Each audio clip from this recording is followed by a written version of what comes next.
Everyone mocked her for choosing him, a quiet man in a wheelchair with no money, no fame, nothing. They called her crazy, said she was throwing her life away. But what they didn't know was that he was far from ordinary. When the truth came out on the wedding day, the very people who laughed at her stood in silence. This is a love story no one saw coming. If you're new here, don't forget to subscribe to the channel, hit the like button, and tell us where you're watching from. It was a blazing afternoon in the small town of Kamalwa. The sun beat down fiercely, and the dry breeze carried the aroma of roasted maize from a nearby roadside stall. Amara sat hunched over her sewing machine, focused and sweating. Her hands moved quickly, guiding vibrant fabric under the needle. She was working on a customer's dress, a purple satin gown for a wedding that weekend. She was the only seamstress in the area known for quality stitching and elegant designs.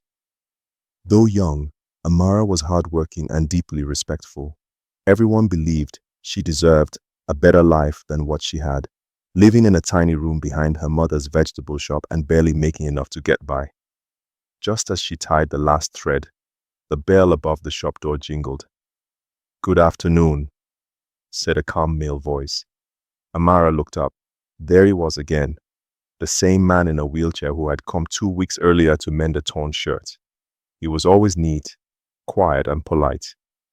His name was Tendo. His eyes carried a mysterious depth, like he was holding back a story, but his gentle smile never faded. This time, he held a small plastic bag on his lap. "I brought 2 pairs of trousers. Could you help me fix them?" he asked. "Of course," Amara replied, standing to receive them. "You came at the perfect time. Business has been slow today." Tendo smiled and handed her the bag. Their fingers brushed slightly. She felt something, not excitement, not passion, but an unusual calm. "No need to rush," he said. "I'll come back next week." "All right," Amara nodded. But just as he turned to leave, a group of boys playing soccer nearby kicked their ball into the open shop. One yelled, "Sorry, Sister Amara." Then he spotted Tendo at the door. "Hey, Uncle Wheelchair, you sewing or getting married?" the boy teased. The others burst into laughter. Tendo lowered his eyes and began turning his chair. Amara quickly stepped outside. "If you don't leave now, I'll speak to your parents," she snapped. The boys ran off, still giggling. Tendo said nothing. "I'm really sorry about that," Amara said, her voice soft. "It's okay," Tendo replied. "I'm used to it." But Amara could tell he wasn't. Behind that polite smile, there was a quiet pain he'd carried for years. "Let me get you some cold water," she offered. "You don't have to," he said. "I want to," she replied, already walking next door to her mother's shop. When she returned, Tendo was waiting patiently. She handed him the bottle. For a few minutes, they sat in silence while the world bustled outside. "You don't talk much," she said. He chuckled. "Maybe I save my words for people who actually listen."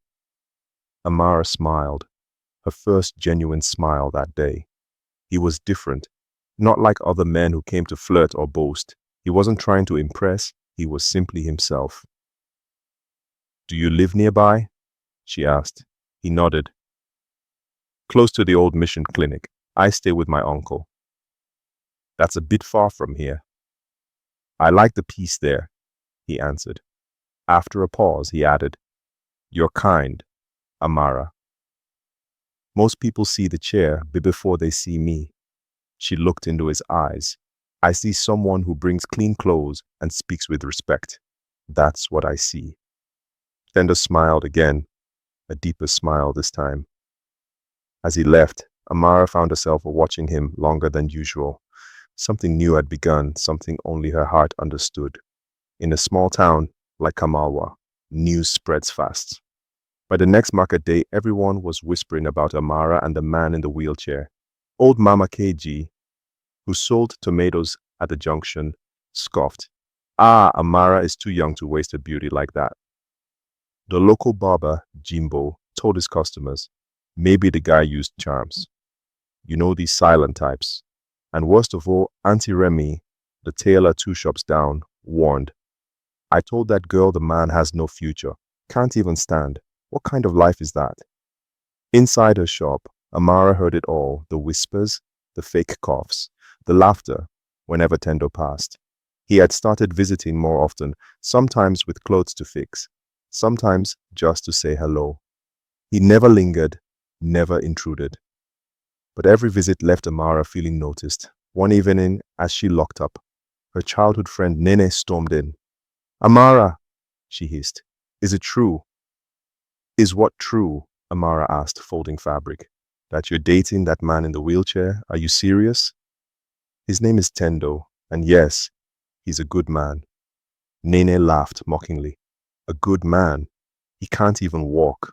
Do you want to suffer forever? Who will carry you when you're sick? Is that your big plan?" Amara looked hurt. "Is that all a man is to you? Legs and muscles? You think all these men walking around know how to love?" Nene crossed her arms. "I'm just saying, think well. People are laughing." "Let them laugh," Amara said quietly but firmly. "They laughed at Jesus too." That night, Amara returned home late. Her mother waited outside, seated on a stool, a scarf tied tightly around her waist. "Amara," she said sternly, "sit down." Amara obeyed. "Is it true what I'm hearing? That you're mingling with that man from near the clinic?" "Yes, Mama," Amara answered softly. "We're friends." "Friends?" her mother shouted. "What kind of friendship do you have with a man who can't even cross a gutter by himself?" "Mama, he treats me with kindness. He respects me." Her mother stood abruptly. "Respect won't cook food. It won't pay bride price. If you shame this family, don't come back to this house." Tears welled in Amara's eyes, but she didn't cry. She rose slowly and said, "I'm not ashamed. I would rather marry a man in a wheelchair who sees me than one with two legs who walks past me." She walked inside, leaving her mother fuming outside. The next week, Tendo visited again, this time with something special, a small plate of fried rice and chicken wrapped in foil. "I cooked today," he said, smiling, wanted to share. Amara smiled too, her hands trembling. No one had cooked for her since her father died. They sat behind her shop, sharing the meal in quiet laughter. When she giggled at one of his jokes about his school days, Tendo looked at her like she was the most beautiful thing in the world. "I don't care what people say," he said suddenly. "I'm not perfect, but I will never stop treating you right." Amara's heart raced, and for the first time, she believed him. Then came Monday morning. Amara was preparing to open a shop when she noticed something odd. Tendo hadn't come by in nearly a week. No visits, no word. By midday, concern consumed her. She locked her shop early and asked one of the bike riders, "Do you know where Tendo stays?" "That quiet one in a wheelchair?" he asked. "Yes, near the old mission clinic." Without hesitation, she climbed onto the bike. "Please take me. It's urgent." The house was small with 2 rooms and a peeling brown door. An elderly man opened it. "Yes? I'm Amara. I came to see Tendo. He hasn't been around." The old man sighed. "He's sick, feverish, hasn't eaten in days. We were thinking of taking him to the general hospital, but—" Amara understood. No money. "Where is he?" she asked. The man pointed inside. "You can see him, but he's weak." She entered. Her heart broke. Tendo lay on a thin mattress, drenched in sweat, breathing shallowly. "Tendo," she whispered, kneeling beside him. His eyes flickered open. "Amara," he murmured, "I'm here. I'm not leaving."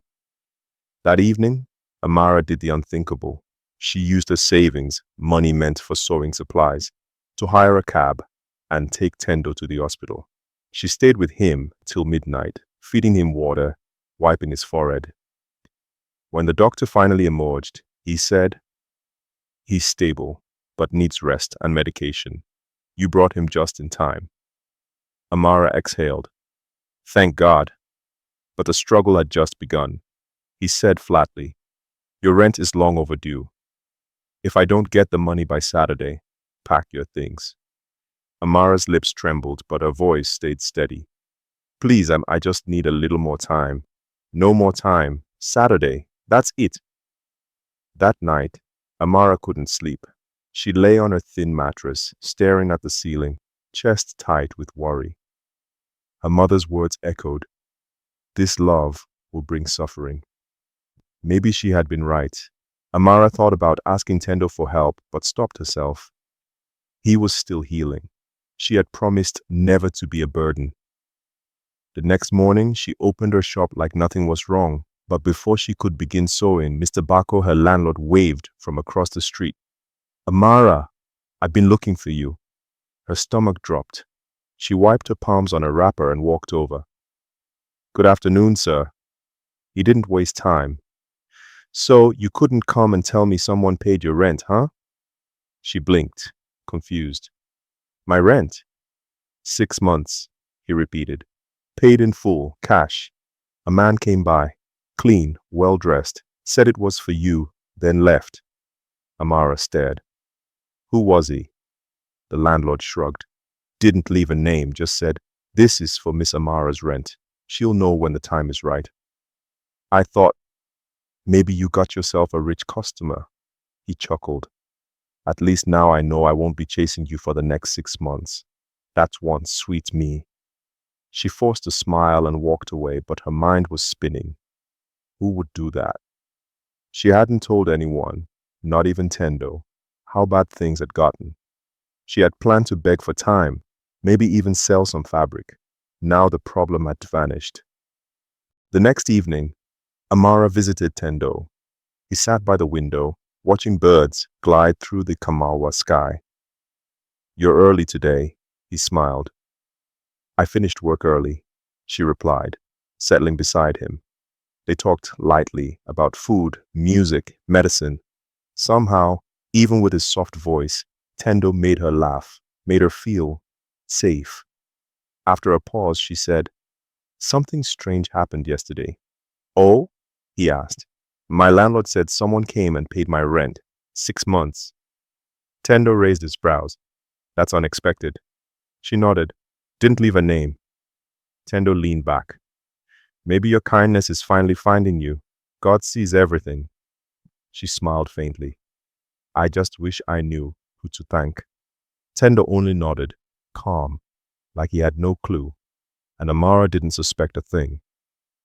That weekend, she returned to her shop, feeling lighter. Orders were piling up, but she wasn't weighed down by unpaid rent anymore. As she trimmed lace on her wedding blouse, she thought about the mystery helper, a stranger, a grateful customer. Whoever it was, they had changed her life. That night, while stirring a small pot of egusi soup, she whispered, God, whoever you send to help me, bless them. Let me do the same for someone else one day. She didn't know yet that the helper wasn't a stranger. And the truth, it would soon shake everything. The days passed quietly, but the town's whispers grew louder. Kamawa knew now.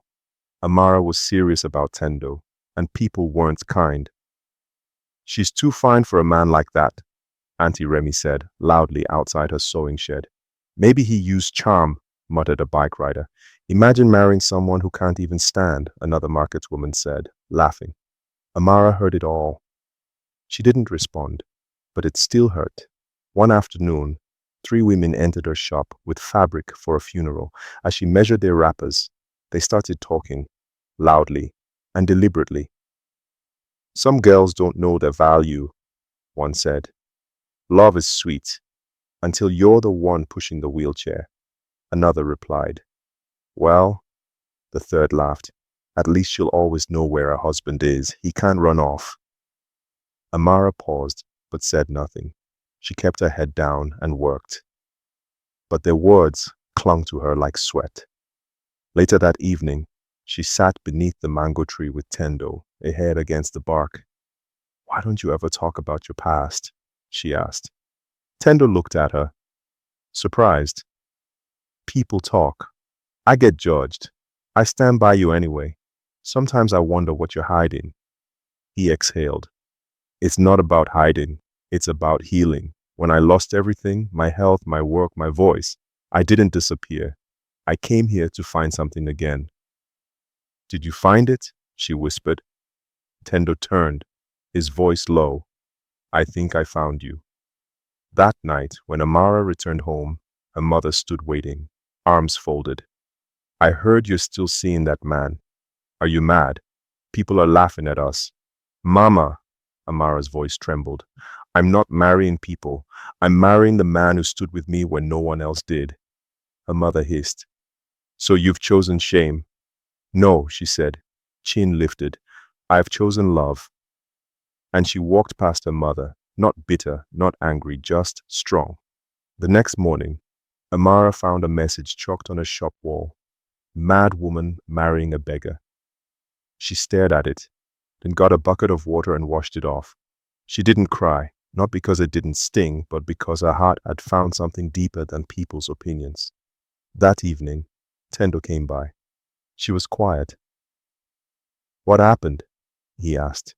Nothing worth repeating. He reached into his bag and pulled out a folded cloth, rich blue with golden embroidery.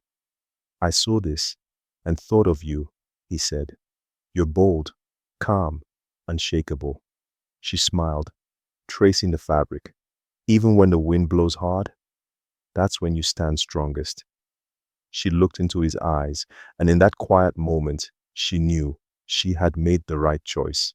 2 weeks passed. The gossip didn't stop, but she no longer explained herself. She poured her emotions into her work. Then one morning, as she swept outside, a black car pulled up. Clean, foreign. A young man stepped out, handed her a sealed envelope and left. She opened it. Inside, a note. Sew 3 bridal gowns. Use your best lace. Delivery in 2 weeks. Payment enclosed. A friend.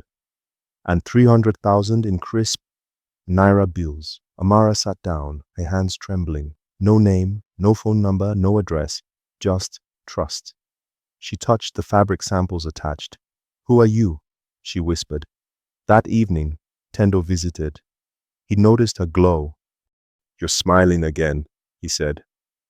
I got a bridal order, she beamed. A big one, the biggest I've ever had. You deserve it. Your hands carry blessing, Tendo said. Sometimes, she said, I feel like someone's helping me. Quietly, secretly. He shrugged. Maybe the universe is finally rewarding your patience. She looked at him. Or maybe you're the universe. Tendo laughed. That's a heavy title for a man with one good leg. But the way he looked at her said more than words ever could. The next few days blurred. Sewing, ironing, late nights. Every evening, Tendo came by with food, stories, and encouragement. Then one night, after dinner, he stood slowly, hiding something behind his back. I wanted to wait, he said, but waiting has never been my strength. He held out a small carved wooden box. I don't have gold or a fancy speech, but I have my word and my heart.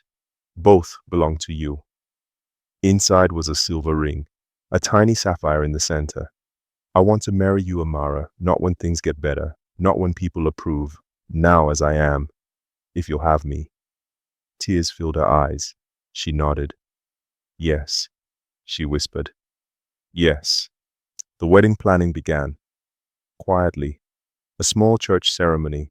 She'd sew her own dress. No drama, no stress.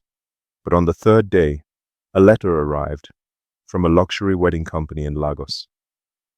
Congratulations, Miss Amara. A full luxury wedding has been arranged and fully sponsored on your behalf. All expenses covered. Your designs will be showcased at the celebration. Expect our team in 2 days. Amara froze. Read the letter 3 times. Who did this? She looked across the street. Tendo sat under the mango tree, sipping juice. He gave her a wink, and Amara realized love wasn't the only gift she had received. Something far greater was just beginning. Who's paying for all this? Amara finally asked. The wedding planners smiled. We were told you'd ask that. The answer is simple. You deserve it. And just like that, the next few days felt like a dream spun into reality. Luxury cars started rolling into Kamalwa. Sleek black sedans and polished SUVs with drivers in tailored suits. Curious eyes peeked from behind curtains. Children ran alongside the vehicles laughing, and market women whispered louder than ever. "She's marrying a senator," one said. "No, no, he's a prince pretending to be poor," said another. "It's ritual. She used soap," a woman whispered, crossing herself. "Don't ask how I know." Amara walked through the village with the same scarf tied around her head, the same slippers on her feet. But now, everyone called her Madam or Bride of the Year. Some meant it with respect, others with envy. Even her mother, once doubtful, now sat outside the home with folded arms and a proud voice. "I always knew Amara would marry well," she told passers-by. "Even if he doesn't walk perfectly, his heart is strong, and clearly, so is his pocket." Amara didn't know whether to laugh or cry. She still hadn't asked Tendo if he was behind all of it. Something in her heart told her not to. Instead, she focused on writing her vows, calming her spirit and praying for courage. The night before the wedding, Amara and Tendo sat quietly under their mango tree, just the two of them, as always. "You've been quiet," she said gently. "Are you sure you're okay with how big it's all become?" Tendo smiled, calm as ever. "Why wouldn't I be?" She looked down. "It just wasn't supposed to be like this. People think I'm marrying a king." He laughed softly. "And if I was?" Amara shook her head. "Then I'm still marrying the man who helped me carry my sewing machine in the rain, not the king." He looked at her. Something in his eyes, like joy and sadness, held hands. "You really mean that?" "I do." He reached for her hand. "Then tomorrow, walk with me. No matter what happens." She nodded. "I'll walk with you, even if the whole world turns upside down." That night, Amara barely slept. Not from nerves, her heart felt full of something she couldn't name. The streets of Kamalwa lay quiet, but the whispers were alive, because tomorrow wasn't just a wedding. It was the day the village would see something they'd never expected. The sun rose slowly, as if it too knew this day would be different. The village transformed overnight. From the small church to the dusty square, everything shimmered with grace. Silk ribbons danced in the breeze, white and gold tents lined the roads, and a deep red carpet stretched from the church gate to the altar. Luxury vehicles filled the space. Guests stepped out in glittering clothes, some clearly from abroad, cameras clicking, bodyguards watching. Inside the bridal room, Amara sat still. 3 stylists touched up her makeup. Her gown, long, embroidered with pearls, sparkled like 1,000 whispered blessings. But in the mirror, Amara's eyes looked calm. Not proud, not afraid, just sure. She whispered to herself, "I'm not marrying a name. I'm marrying my peace." At the altar, Tendo stood tall. No wheelchair, no cane, just confidence. His white agbada shimmered with gold. His shoes shined. But it was his smile that stole hearts, the smile of a man who had nothing to prove and everything to give. The church bells rang, the doors opened, and Amara, holding her mother's arm, took her first step forward. Then she saw him, Tendo, standing on his own. Her heart stuttered, her breath caught. She had loved him when people laughed, loved him when he had nothing but quiet strength. She never asked for more, and now, here he was, whole, strong, waiting. Her mother whispered, "Baby, go." And Amara walked, slow, stunned, eyes locked on his. She smiled, then cried. Tendo watched her like a man seeing sunlight after years of rain. The ceremony was simple, deep, sacred. "I choose you," Amara said, voice trembling, "not for what you have, but for what you carry." Tendo held her hand. "And I choose you, because in a world full of noise, you heard my silence and stayed." Applause rang out, but the biggest surprise was still to come. At the reception, Held under starlit trees with crystal lights and imported flowers, the MC stepped onto the stage. "Ladies and gentlemen," he announced, "please welcome the groom, Mr. Tendo Kalu." Gasps. Heads turned. Tendo stepped forward, confident, strong. "Some of you knew me," he began, "as the man in the wheelchair. And many of you judged Amara for standing by me." The crowd grew still. "But today, let me tell you who I really am." He paused. "My name is Tendo Kalu. I am the founder and CEO of K-Tech Global." The air shifted. Whispers. Shocks. Wide eyes. "Years ago, a car accident nearly ended my life. Took my legs, almost took my company. I came to Kamalwa to heal, not to be pitied, not to be known. I just wanted to be seen." He turned to Amara. "And she saw me. She didn't ask for my past. She didn't chase my future. She stood beside me when the world turned its back. And because of her, I stand here today." He raised his glass. "To the woman who stayed." Applause erupted. Tears flowed freely. From Amara, from her mother, from people who once whispered, now clapping with full hearts. That night, beneath the stars of Kamalwa, Amara and Tendo sat quietly on the balcony of their bridal suite. She looked at him. "Why didn't you tell me?" she whispered. Tendo smiled gently. "Because you never made me feel like I had to." She rested her head on his shoulder. "I would have said yes anyway, you know." He held her hand tightly. "I know. That's why you're my forever." And in that soft moment, after all the storms, two hearts finally rested. Not because the world finally saw them, but because they had always seen each other.